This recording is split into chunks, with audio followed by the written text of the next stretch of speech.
أعوذ بالله من الشيطان الرجيم بسم الله الرحمن الرحيم السلام عليكم ورحمة الله وبركاته. إن الحمد لله نحمده ونستعينه ونستغفره ونعوذ بالله من شرور أنفسنا ومن سيئات أعمالنا. من يهده الله فلا مضل له ومن يضلل فلا هادي له. وأشهد أن لا إله إلا الله وحده لا شريك له وأشهد أن محمدا عبده ورسوله لا نبي بعده. وبعد. Melanjutkan bab tentang man mata 'alal kufri dakhalan nar. Siapa yang mati di atas kekafiran maka dia pasti masuk neraka dan kekal di dalam api neraka. Kita masih menyisakan satu hadis dari bab ini, yaitu hadis dari Muawiyah. Beliau berkata, sami'tu Rasulullah sallallahu alaihi wasallam, aku mendengar Rasulullah sallallahu alaihi wasallam, beliau bersabda, kullu dhanbin asallahu an yaghfirahu illa ar-rajulu yaqtulul mu'mina muta'ammidan aw ar-rajulu yamutu kafira.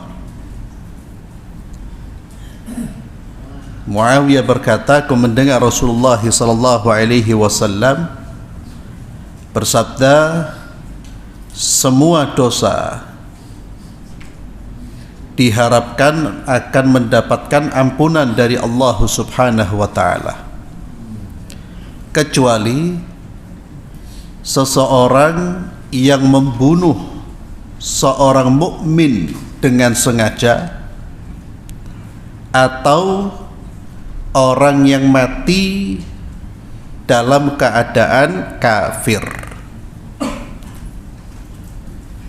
Ini memperkuat hadis-hadis yang pada pekan yang lalu kita baca mengenai tidak mungkin terampuni di akhirat, ya.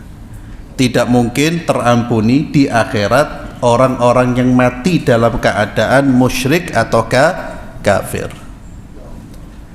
Jadi sebagaimana firman Allah Subhanahu wa taala di dalam surat An-Nisa ayat 48, a'udzu billahi minasyaitonir rajim, innallaha la yaghfiru an yushraka bihi wa yaghfiru ma duna dzalika liman yasha. Sesungguhnya Allah Subhanahu wa taala tidak akan mengampuni orang yang, atau tidak akan mengampuni dosa syirik dan mengampuni dosa selain syirik bagi siapa yang Allah kehendaki. Kalau dosa syirik sudah pasti tidak akan terampuni. Ayat ini bagi orang yang mati dalam keadaan musyrik. Namun kalau dia belum mati dan dia bertaubat terlebih dahulu dari kesyirikannya, maka Allah akan menerima taubatnya. Jadi ayat di dalam surat An-Nisa 48 ini bagi man mata musyrikan, yang mati dalam kondisi musyrik. Kalau dia mati, dia membawa dosa tapi bukan dosa syirik, maka ada kemungkinan dia mendapatkan ampunan. Jadi kalau orang membawa dosa syirik, itu sudah pasti tidak mendapatkan ampunan dan tidak akan mendapatkan syafaat. Tidak akan mendapatkan syafaat. Tidak bermanfaat syafaatnya siapapun orang yang mati dalam keadaan musyrik. Itulah pentingnya kita menjaga diri dari perbuatan syirik besar. Dari perbuatan syirik besar, menjaga diri dari ibadah kepada selain Allah, seperti berdoa kepada selain Allah, meminta kepada selain Allah, itu termasuk perbuatan-perbuatan yang bisa menjerumuskan seseorang ke dalam syirkun akbar. Dan kiat agar kita bisa selamat dari syirik besar ini, tentunya yang pertama harus mengetahui apa itu dosa syirik, macam-macamnya. Kita juga harus tahu apa itu tauhid, apa konsekuensi dari kalimat la ilaha illallah.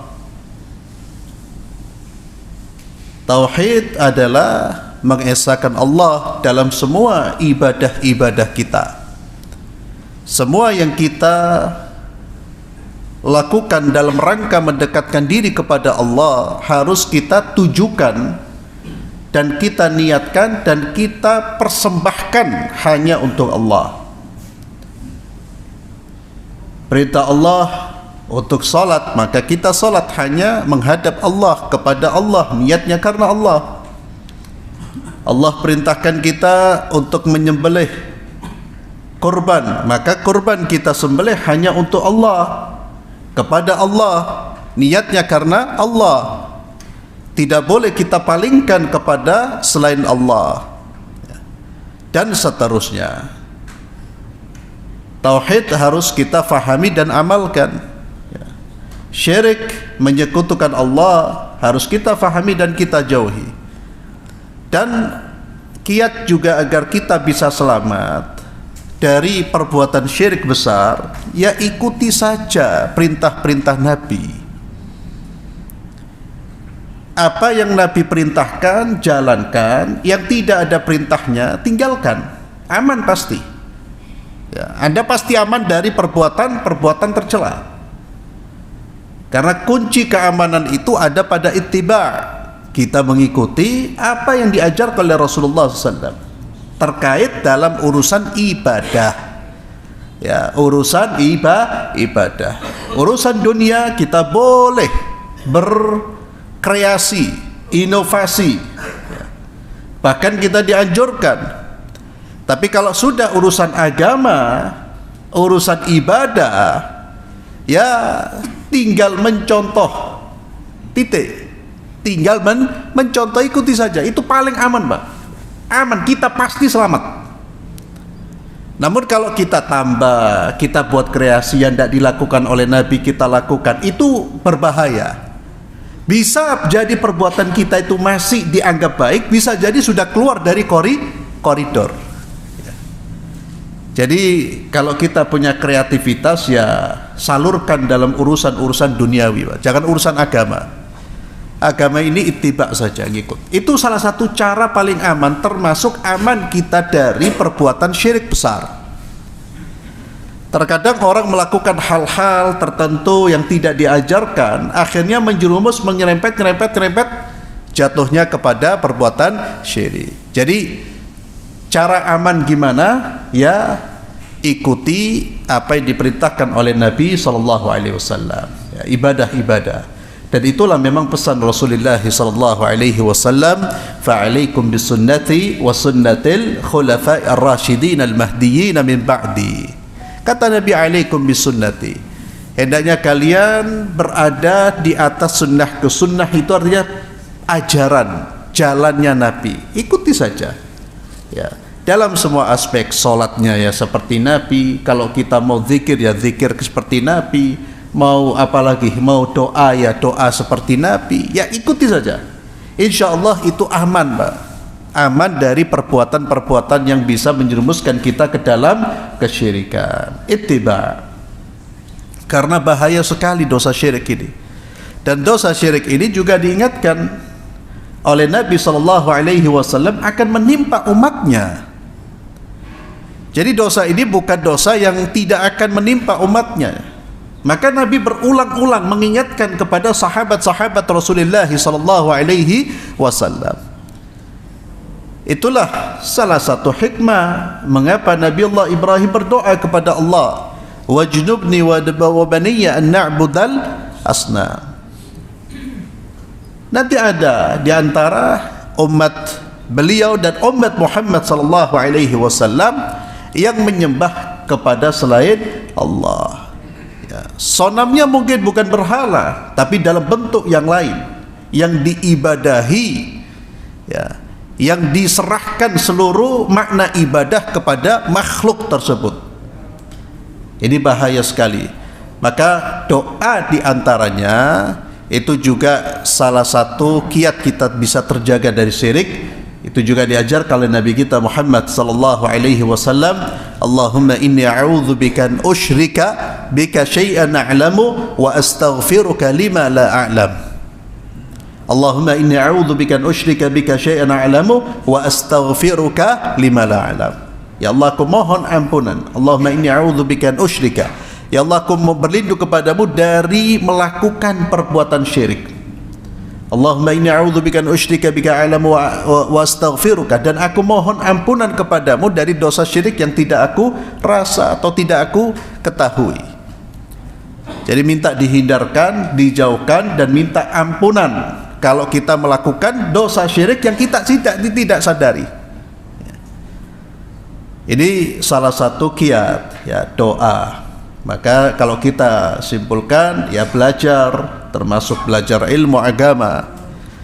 Ilmu agama kita pelajari, kemudian kita amalkan apa-apa yang diamalkan oleh baginda Muhammad sallallahu alaihi wasallam, ya, dan tinggalkan apa-apa yang tidak diamalkan oleh beliau, tidak diamalkan oleh para sahabat-sahabat beliau, tidak diamalkan oleh para salafus saleh, maka tinggalkan. Itu cara yang paling aman, ya, agar kita selamat. Karena sudah ada jaminan, siapa yang ngikut saja, ittiba itu ngikut, ya. Ittiba namanya mengikuti berarti posisinya di mana? Di belakang. Kita di belakang, itu namanya ittiba. Kalau kita di depan Nabi berarti bukan ittiba, dahului Nabi. Atau kita di samping sejajar, tapi tiba itu ngikut. Nabi ke kanan, kita melok kanan. Nabi ke kiri, kita ikut kiri. Dari mana kita tahu? Ya dari belajar. Ya, dari belajar. Kita sekarang ini dalam rangka kita mendekatkan diri kepada Allah dengan ilmu. Karena yang kita pelajari Al-Quran, kita pelajari hadis-hadis Rasulullah sallallahu alaihi wasallam. Kita mendekatkan diri kepada Allah tidak dengan perasaan, dengan mimpi, dengan apa, hal-hal yang tidak ada kaitannya dengan ilmu, ya. Tapi betul-betul kita beragama sesuai dengan ilmu. Ini bahaya sekali, ikhwani fillah azallallahu ayyakum. Termasuk dosa-dosa yang dinamakan dosa kekufuran, kekafiran, ya. Itu juga hati-hati dan juga kita harus mewaspadai, ya, hal-hal yang bisa merusak iman kita, keyakinan kita kepada Allah. Di antaranya keyakinan bahwa semua agama itu sama, ya. Itu dosa pemikiran, keyakinan yang merusak akidah kita, dan itu sepakat para ulama. Tidak ada ulama ahli sunnah wal jamaah yang menyatakan bahwa pendapat keyakinan itu bukan keyakinan yang merusak Islam. Ini juga harus kita waspadai. Kemudian di hadis yang tadi kita baca, ya, ada kalimat, ada pernyataan Nabi, kecuali orang yang membunuh seorang mukmin dengan sengaja, ya, itu hampir tidak mendapatkan ampunan dan disejajarkan dengan syirik. Ini kata para ulama, ay man kana mustahillan lidzalik, orang yang menghalalkan darahnya orang mukmin. Jadi dia membunuh itu bukan dengan perasaan berdosa, tapi dengan perasaan bangga. Dia menghalalkan tindakan kriminal ini. Ini yang membawa kepada kekufuran. Ya, ini sebagaimana hadis Nabi SAW yang diriwayatkan oleh Imam Abi Dawud dengan sanad yang sahih. Nabi SAW beliau bersabda, "Man qatala mu'minan faghtabata biqatlihi lam yakbalillahu minhu sarfan wala adla." Barang siapa yang membunuh seorang mukmin, faghtabata biqatlihi, dan dia senang, dia ketika membunuh itu senang, bangga dia membunuh itu, maka Allah Subhanahu wa ta'ala tidak akan menerima semua ibadahnya.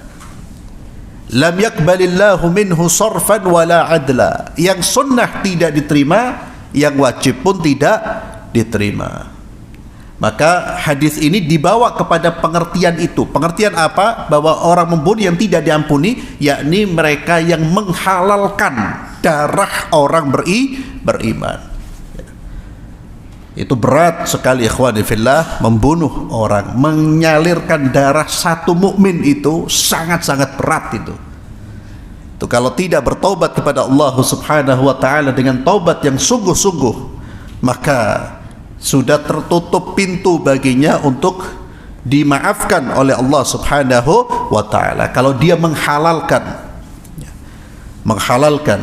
dengan senang bangga, dengan bangga dia membunuh seorang mukmin. Bagaimana kalau yang dibunuh 2, 3, 4, 5, 6, 7, 8, naudzubillah. Ya. Ini termasuk dosa membunuh. Kemudian bab selanjutnya, bab hatta yaqulu la ilaha illallah, ya.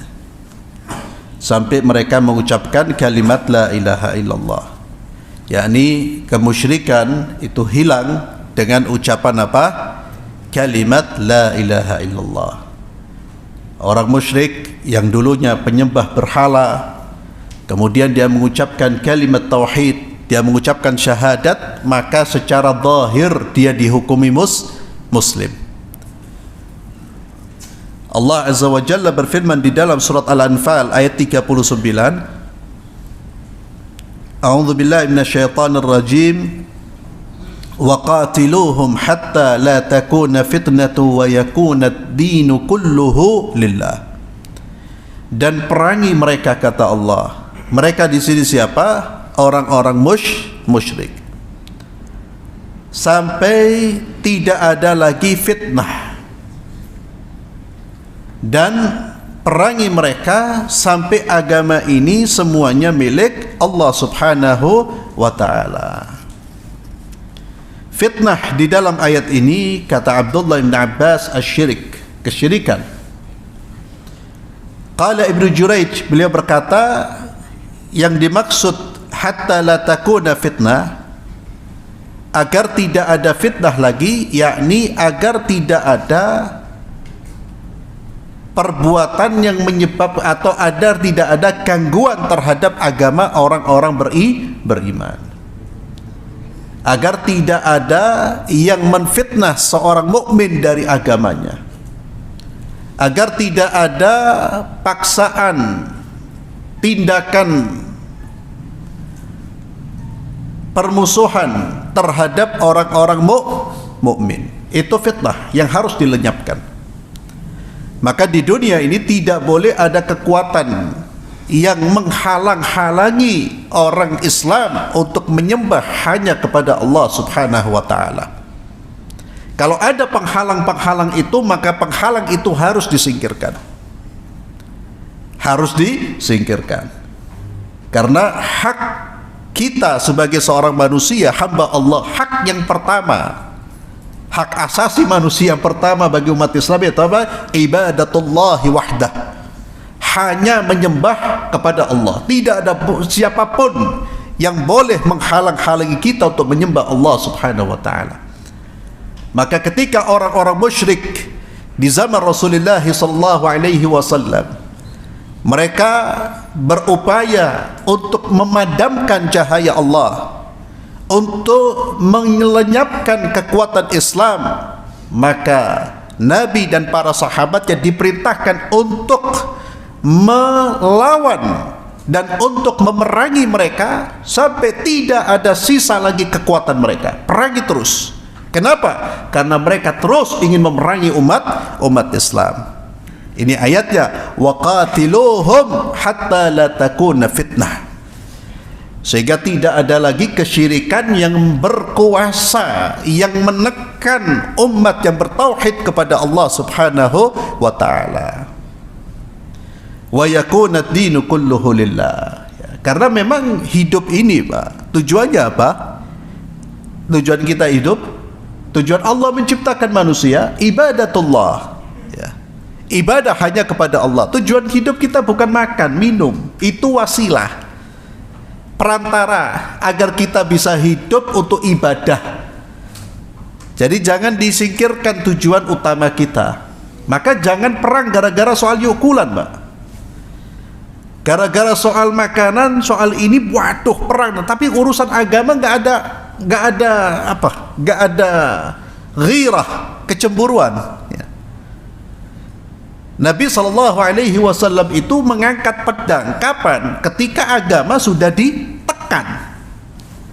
Ketika keyakinan la ilaha illallah ingin di bumi hanguskan, oh tidak bisa. Walaupun dalam kondisi mereka ekonominya rendah, ekonominya terpuruk, ya. Terkadang para sahabat Nabi SAW itu tidak makan apa-apa. Bahkan Nabi pun demikian. Itu bukan sesuatu yang membuat mereka berontak. Tapi kalau sudah urusan la ilaha illallah Muhammadar Rasulullah itu ditekan, dipadamkan, oh jangan. Ya. Karena itu ruhul haya, ruh kehidupan kita itu. Dan itulah tujuan kita hidup. Ibadah hanya kepada Allah Subhanahu wa taala. Kemudian dari Abdullah bin Umar radhiyallahu anhu bahwa Rasulullah sallallahu alaihi wasallam bersabda, "Umirtu an uqatila an-nas hatta yashhadu an la ilaha illallah wa anna Muhammadan Rasulullah." Aku diperintahkan untuk memerangi manusia, yakni di sini orang-orang musyrik, sampai mereka mengucapkan kalimat la ilaha illallah dan Muhammad adalah utusan Allah. Wa yuqimus salah, dan menegakkan salat, wa yu'tuz zakat, menunaikan zakat. Fa idza fa'alu dzalika 'asabu minni dima'ahum wa amwalahum. Kalau mereka melaksanakan itu semua, yakni mengucapkan dua kalimat syahadat, menegakkan salat, menunaikan zakat, maka terjagalah darinya harta, darah-darah mereka dan harta-harta mereka. Illa bihaqqil Islam, ya, kecuali dengan sesuatu yang dibenarkan oleh Islam untuk ditumpahkan atau diambil hartanya. Wa hisabuhum 'ala Allah, dan hisab mereka itu ada pada Allah Subhanahu wa taala.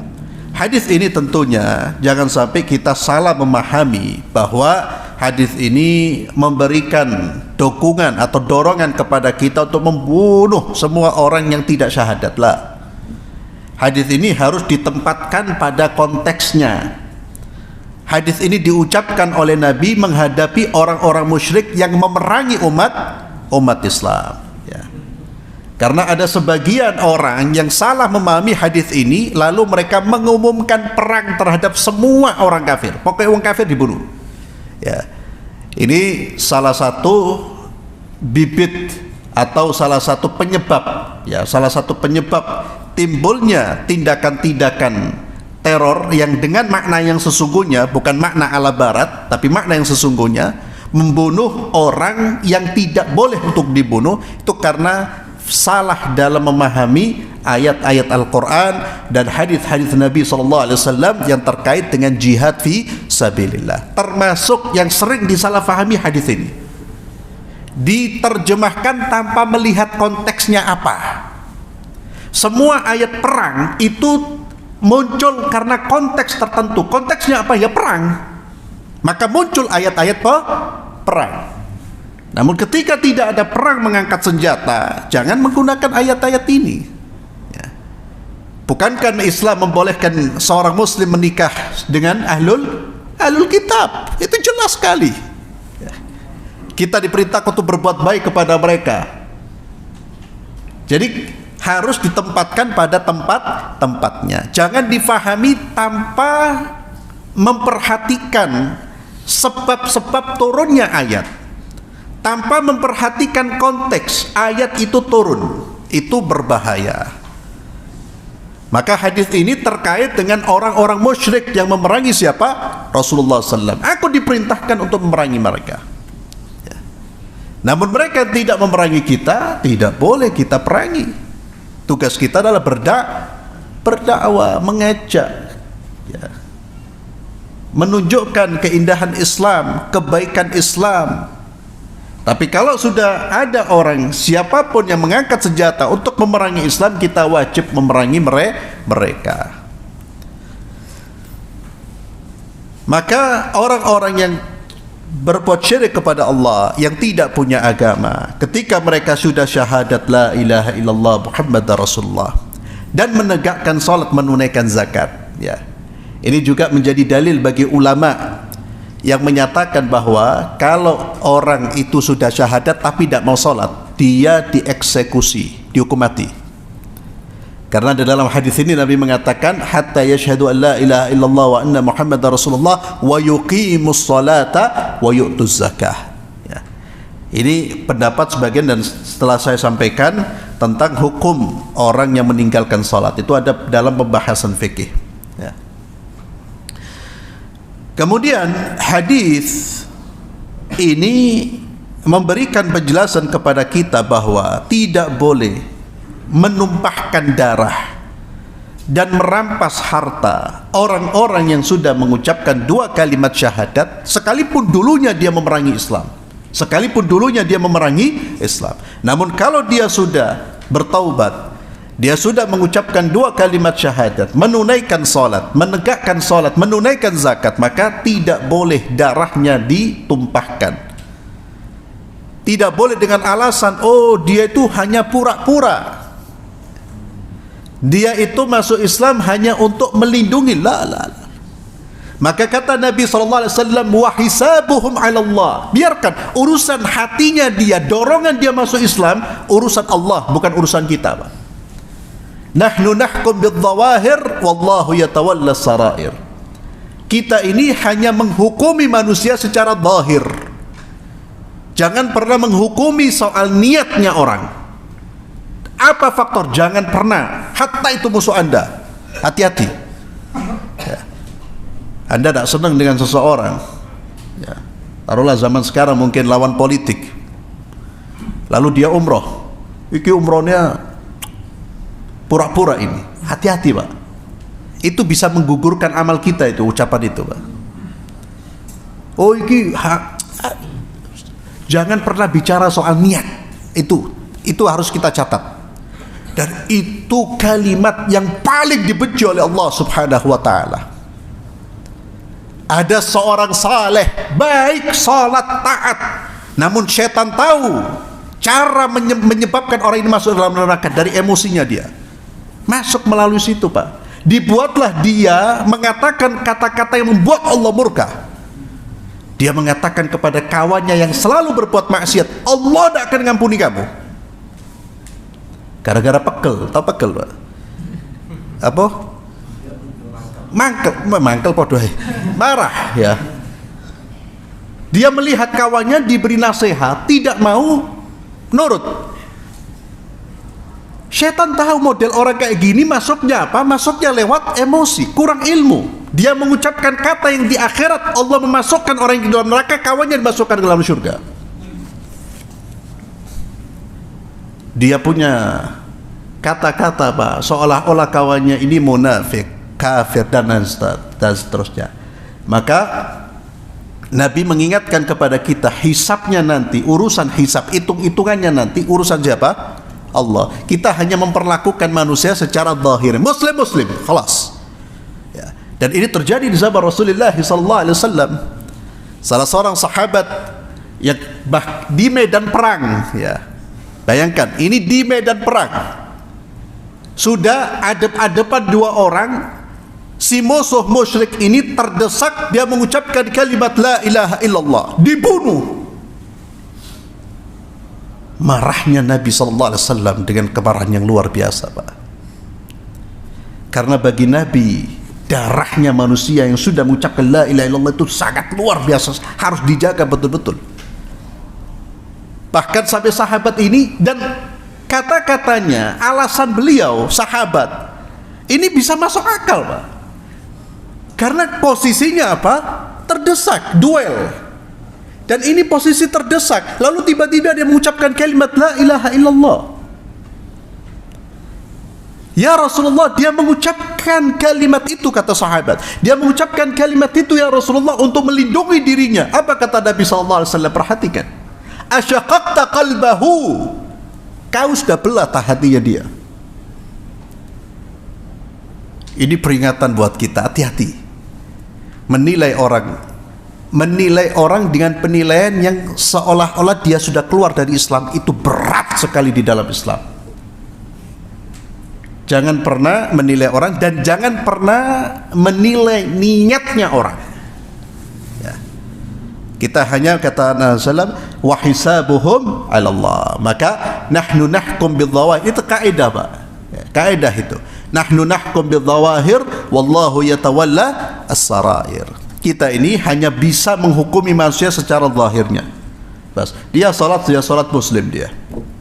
Kelas. Tak perlu kemudian dia salat pura-pura.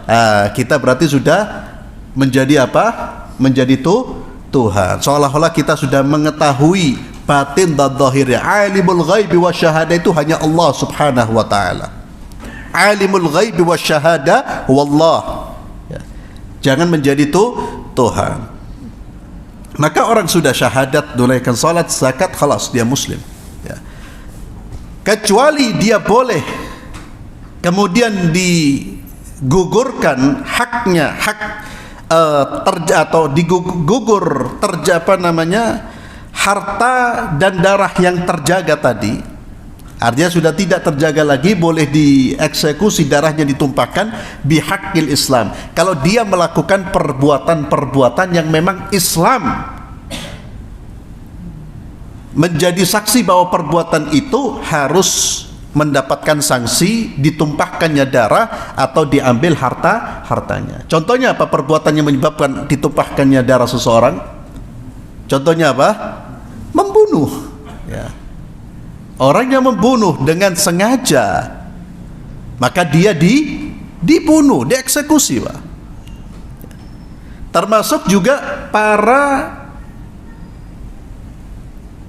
pezina atau orang yang berzina yang sudah menikah. Tak main-main, Pak. Yang mana selingkuh ini kan menjadi tren. Loh, betul itu. Apalagi di kota-kota besar itu. Dak perempuan, dak lanang, podo, Pak. Ya. Itu dalam Islam, kalau dia diketahui dan ada saksi, pengadilan mengatakan dia sah berzina, selesai sudah, habis, meninggal, dihukum rajam karena kejinya perbuatan itu bihaqil Islam. Dan yang mengeksekusi, yang membunuh, yang menghukum mati siapa? Pemerintah. Itu harus dicatat juga ya. Ini keyakinan ahli sunnah wal jamaah ya, dan itu melalui proses pengadilan, Mbak. Jadi tidak bisa kita lihat jiron umpamanya zina lalu dirajam rame-rame sa-RT. Itu tidak boleh. Atau ada yang mencuri lalu diambil potong, lah. Karena Islam itu semua keputusan harus melalui pengadilan. Ya sama seperti sekarang, cuma hukumnya hukum Islam. Itu harus melalui pengadilan. Qadhi yang menyatakan ini berhak dibunuh, ini dipenjara, itu qadhi, bukan orang-orang biasa ya. Bahkan ustadz, kiai, habib, syekh, alim tidak berhak ya. Tidak berhak. Yang berhak siapa? Qadhi. Jadi hakim. Ini agar kita tidak juga jatuh dalam kesalahan. Oh, iki ono dalil lagi ya. Wong zina dirajam, ayo dirajam bareng-bareng. Itu karena dia memahami dalil hanya sepintas ya. Tidak memahami dalil-dalil secara keseluruhan. Kemudian bab az-zamanul ladzi la yuqbal fihi al-iman ya. Masa di mana keimanan itu tidak lagi diterima oleh Allah Subhanahu wa taala. Allah Azza wa Jalla menyebutkan di dalam surat Al-An'am ayat 158, Allah Azza wa Jalla berfirman, a'udzu billahi minasyaitonir rajim, yauma ya'ti ba'dhu ayati rabbika la yanfa'u nafsan imanuha lam takun amanat min qablu aw kasabat fi imaniha khaira qul intadhiru inna muntadhirun. Al-An'am ayat 158. Allah Azza wa Jalla menyatakan pada hari datangnya sebagian tanda-tanda Tuhanmu, tidak berguna lagi iman seseorang yang belum beriman sebelum itu atau belum berusaha berbuat kebajikan dengan imannya itu. Katakanlah, tunggulah, kami pun menunggu. Kemudian dijelaskan di dalam hadis Nabi SAW, dalam hadis yang diriwayatkan oleh Imam Muslim dari Abu Hurairah radhiyallahu tabaraka wa ta'ala anhu, beliau berkata, bersabda Rasulullah sallallahu alaihi wasallam, "Thalathun idza kharajna lam yanfa'u nafsan imanuha lam takun amanat min qabl aw kasabat fi imaniha khaira tulu'u syams min maghribiha wat dajjal wa dabatul ard." Ini hadis menjelaskan seolah-olah seperti menjelaskan ayat di dalam surat Al-An'am ayat 158 tadi. Nabi SAW mengatakan ada 3 tanda jika keluar maka tidak bermanfaat iman seseorang kalau dia belum beriman, dan tidak bermanfaat kebaikan yang dilakukan oleh keimanannya kalau 3 tanda ini keluar. Apa 3 tanda itu? Tulu'us syams min maghribiha, terbitnya matahari dari barat, arah barat. Ya, sekarang masih terbit dari arah timur. Ya. Wad dajjal, keluarnya dajjal, wadabatul ard, dan keluarnya binatang yang bisa berbicara. Hadis ini ikhwani fillah azallahu wa iyyakum memang menimbulkan pembicaraan, ya, menyebabkan para ulama kemudian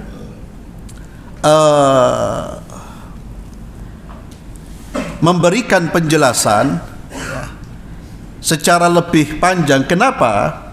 Karena secara zahir hadis ini bertentangan dengan hadis yang lain, di mana ketika Dajjal itu turun, ya, Dajjal itu muncul dan dibunuh oleh Nabi Isa, itu masih masa-masa orang masih bisa beriman.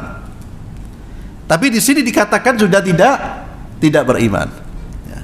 Maka di sini ada penjelasan dari para ulama, dan penjelasan yang paling kuat apa yang disebutkan oleh para ulama yang mengatakan bahwa 3 tanda ini yang menyebabkan iman seseorang tidak bermanfaat kalau ketiga tanda ini sudah keluar semuanya, bukan salah satunya.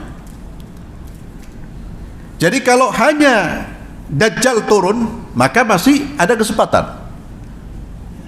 Namun kalau yang terakhir yang turun, yaitu matahari terbit, muncul matahari terbit dari arah barat, itu berarti sudah semua tanda-tanda sudah turun. Maka di situ tidak ada lagi keimanan yang diterima. Jadi kalau ketiga-tiganya muncul, tapi kalau salah satunya belum menutup pintu belum menutup taubat. Itu salah satu penjelasan dari para ulama. Ada ulama yang mengatakan, dikatakan tidak beriman karena pada saat tanda-tanda ini muncul, orang sudah tidak bisa lagi melakukan perbuatan baik atau beriman karena dahsyatnya kondisi pada saat itu. Yang jelas, yang pasti, yang disepakati bahwa pintu taubat tertutup dan keimanan tidak bermanfaat itu dalam 2 kondisi. Yang pertama, kondisi yang terkait dengan alam semesta ini untuk semua manusia, yaitu matahari yang terbit dari arah barat. Kata Nabi SAW, Allah menerima taubat, ya, selama matahari belum terbit dari arah barat. Malam tatlu' asyams min maghribiha. Allah menerima taubat selama matahari tidak terbit dari arah barat. Itu sudah kiamat. Yang kedua, malam yugharghir, selama nafas belum di kerongkongan. Jadi antum, ya, kita jangan merasa aman. Oh, matahari terbit sik suwe, tanda-tanda besar belum kelihatan, sekarang masih tanda-tanda kecil, tanda-tanda kiamat. Itu hampir, tanda-tanda kecil hampir selesai. Antum silahkan baca buku tanda-tanda kiamat, ya, berdasarkan hadis-hadis yang sahih. Tanda-tanda kecil, tanda-tanda besar. Tanda-tanda kecil itu hampir sudah selesai, Pak. Ya. Tapi belum selesai semua. Tinggal menunggu tanda-tanda besar. Tanda-tanda besar itu kalau satu muncul, itu nanti akan datang secara cepat. Yang lain, tanda-tanda yang lain akan datang secara cepat. Ya. Tapi jangan nunggu tanda-tanda yang terkait dengan untuk semua manusia. Ada tanda-tanda yang terkait dengan individu yang disebut dengan kiamatus sughra, kiamat kecil. Apa kiamat kecil itu? Ya kematian kita. Ya. Sesuai kiamat itu. Nah, na'udzubillah, hati-hati. Kiamat besarnya lama, kiamat ente besok bisa jadi besok. Bisa jadi nanti. Maka ada waktu di mana keimanan tidak diterima oleh Allah Subhanahu wa taala ketika matahari terbit dari arah barat, kemudian nyawa sudah di kerongkongan. Ya, terkait dengan tanda-tanda kiamat ini nanti ada pembahasan khusus ya disebutkan oleh Syekh di dalam kitab ini. Nah, insyaallah kita lanjutkan pada pertemuan berikutnya. Ya, kita masuk nanti pada bab Ar-Rahman Ar-Rahim ya, dan ini semua masih terkait dengan bab masalah akidah, masalah iman, masalah Islam. Wallahu a'lam bissawab. Mudah-mudahan bermanfaat kajian kita pada malam hari ini, dan saya mohon maaf jika ada salah kata. Kita akhiri dengan doa kafaratul majlis. Subhanakallahumma bihamdik asyhadu an la ilaha illa anta astaghfiruka wa atubu ilaik. Assalamualaikum warahmatullahi wabarakatuh.